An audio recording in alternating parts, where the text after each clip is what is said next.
We're still in the art barn, and now we're gonna do a little mosaic tile work. So Morgan, kind of walk us through what we have to do to create this. This is a final piece. I don't know if you can see that, but we're gonna make a frame that I picked out, and we walked around and picked some of these tiles out. Yep. And some advice on picking tiles out. So advice on picking tiles out, we usually suggest that you have to notice the difference in height, so you don't want one that's too short compared to one that's really tall. And then also when picking out tiles, there's really just a lot of options. So kind of pick out a color scheme, go from there, and then you can start laying them out on the piece if you'd like.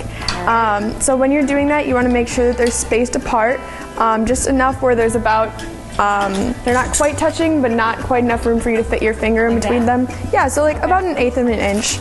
And then also make sure that they're like you're doing all the way to the edge. Just start laying them out. Most people will lay them out first to make sure that they make enough room for every single tile, because it's a little bit sad when they start gluing right away and then they're stuck with that design. Yeah, they're stuck with what they have. It's a lot of fun. A lot of people come in here and they'll work together on something just because, like you said, it is so time consuming. So then you get to pick out a grout color, and we have anything from a white colored grout to a charcoal colored grout, as well as some tan or brown ones.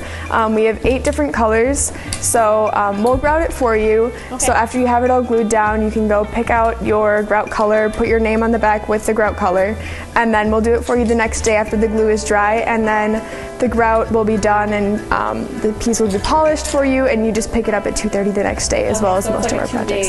A two-day thing then? Nope, it's just the one day that you do it, and then you pick it up the next day. Yeah, it's a lot of fun. Well, look at this. This would be beautiful. So I would love to finish this up.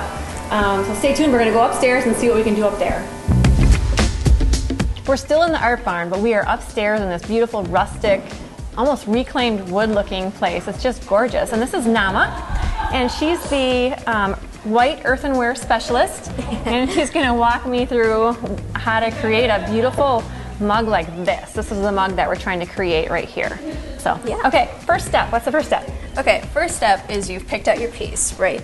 So then you're going to pick out some paints, and we already have paints picked out here since we were doing this one. And so there's 2 types of paints that are on this piece. There's the Zen glazes and the crystal glazes. And the Zen glazes are... Because this is a different color than this it looks like. Yes, that's the other thing about those, that it turns out very differently from what it looks. This is the Zen glaze? Yes. Okay. These on the outside, and then this one on the inside too is also a Zen glaze. Very different color than that, but it turns out like that. Okay. And those, basically how those work is instead of just being a solid color, it'll have a texture to it. So like this, if you can kind of see here, has like the different grains on it. And then this third color on the top that you're using, which is the one that's in the jar, that's called a crystal glaze. Okay. And it's called that because there's little crystals inside it, which makes this effect where how it like melts down. Oh, okay. And yeah, those are kind of cool. That all happens in the kiln once it gets fired. And so if you see like the little chunks on there, that's what that is. Wow, so this art barn has, then the ceramic studio has thousands, it seems like earthware? Yeah, white earthware things to choose from, like piggy banks and figurines and cars and plates and all kinds of serving trays. There's so many things to choose from, and of course their most popular is the mug.